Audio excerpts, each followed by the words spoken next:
For this video lesson, ang focus naman natin is how to multiply and divide integers. So let's recall the basic facts on multiplication and division.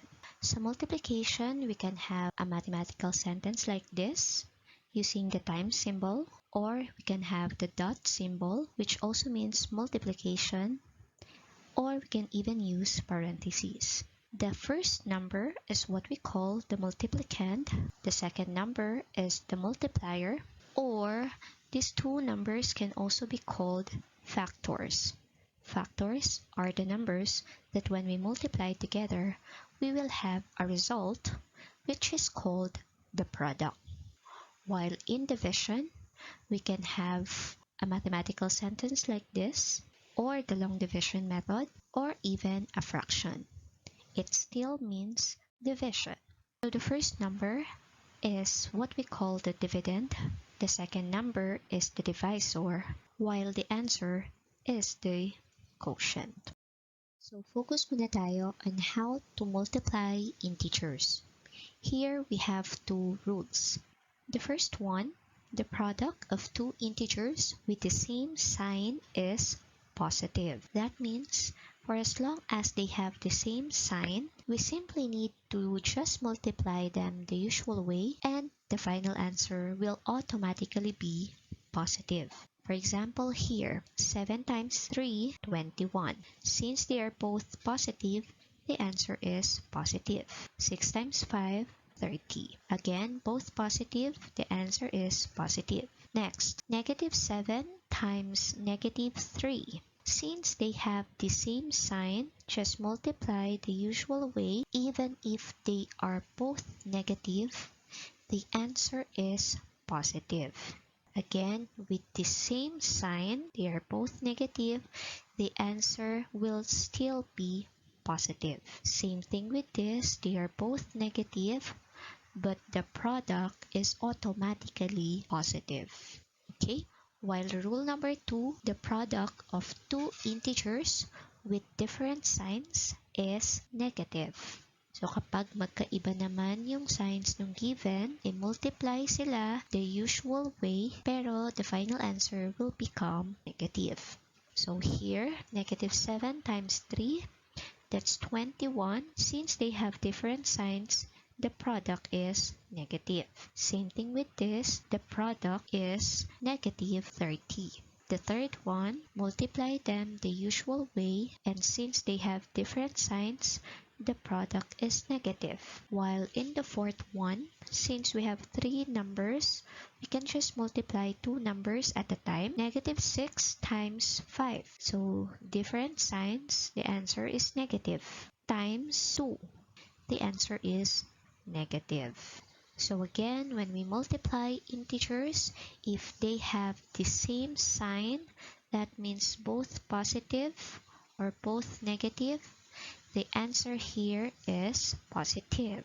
While kapag different signs, positive times negative or negative times positive, the answer is always negative. Now, let's proceed to division. Actually, same rules apply with division compare with multiplication. Ang kaibahan lang dito, of course, is magdi-divide tayo. So the first rule, the quotient of two integers with the same sign is positive. For as long as the given have the same sign, the quotient or the answer in division is always positive. So here, 20 divided by 4, the answer is 5. 12 divided by 2, the answer is 6. Again, they are both positive. That's why their answer is positive. While negative 30 divided by negative 5, divide the usual way. 30 divided by 5 is 6. Since they have the same sign, still the answer is positive. Next, negative 12 divided by negative 2, divide the usual way. Since they have the same sign, the answer is still positive. Rule number 2, the quotient of two integers with different signs is negative, which means pag magkaiba yung sign, nung dalawang numbers na dinidivide natin, automatically, the answer is negative. So, negative 20 divided by 4, that is 5. Magkaiba ng sign, the answer is negative. Negative 12 divided by 2, we have negative 6. 30 divided by negative 5, we'll have 6. Since they have different signs, again, the answer is negative. 12 divided by negative 2, we have negative 6. So here, when you divide integers, if we have the same signs, both positive or both negative, the quotient is always positive. While if you are dividing positive by negative or negative by positive, the final answer is always negative. So now let's have some practice. You can pause this video for a while, get a pen and paper, or try to solve the following mentally if you can.